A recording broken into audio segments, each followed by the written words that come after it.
রাজধানীর আগারগাঁওয়ে নির্বাচন কমিশন ভবনে সিইসির সঙ্গে বৈঠক করছেন ঢাকার নিযুক্ত মার্কিন ভারপ্রাপ্ত রাষ্ট্রদূত ট্রাসি এস জ্যাকারসন। এই মুহূর্তে সেখানে আছেন সহকর্মী বিফতা গালিব। যুক্ত হচ্ছে তার সাথে।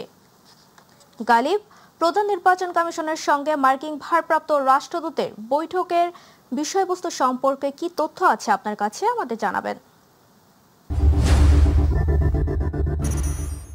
ধন্যবাদ তাবাসুম। আমরা রাজধানীর আগারগাঁওয়ে প্রধান নির্বাচন কমিশনে আছি। আমরা জানি যে আমরা আপনাদের মাধ্যমে জানাতে চাই যে প্রধান নির্বাচন কমিশন আজকে মার্কিন ৩ সদস্য বিশিষ্ট একটি টিমের সাথে আজকে তারা বৈঠক করছেন। আসলে যথারীতি এই বৈঠকটি হওয়ার কথা ছিল গত বৃহস্পতিবার, কিন্তু এখানে ছাত্রদের আন্দোলনের কারণে এই বৈঠকটি আজকে হচ্ছে এবং ২টার দিকেই এই বৈঠকটি চলছে। বিশেষ করে আমরা একটু আগে দেখেছি যে মার্কিন ৩ সদস্যের টিম এখানে এসে পৌঁছেছেন, তারা নির্বাচন কমিশন রুমে তারা গিয়েছেন।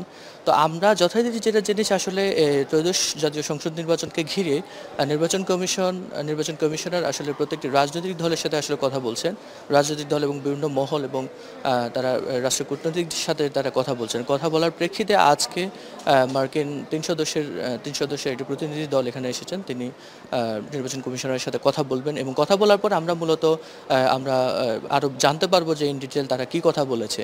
এবং আমরা আরেকটু বিষয় আমরা একটু নোটিস করতে চাই। এখানে ৩ সদস্যের যে কমিটি দল এসেছেন, তারা এই ত্রয়োদশ জাতীয় সংসদ নির্বাচনে আসলে তারা কিভাবে চাচ্ছেন এবং মার্কিনীদের আসলে আমাদের এই ত্রয়োদশ জাতীয় সংসদ নির্বাচন নিয়ে তাদের চিন্তা কি, আমরা ডিটেলস আসলে আমরা বৈঠকের পরই আমরা জানতে পারবো।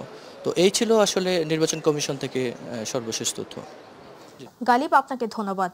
দর্শক, রাজধানীর আগারগাঁও থেকে নির্বাচন কমিশন ও মার্কিন রাষ্ট্রদূতের বৈঠক সম্পর্কে সবশেষ তথ্য জানাচ্ছিল আমাদের সহকর্মী মিফতা গালিব।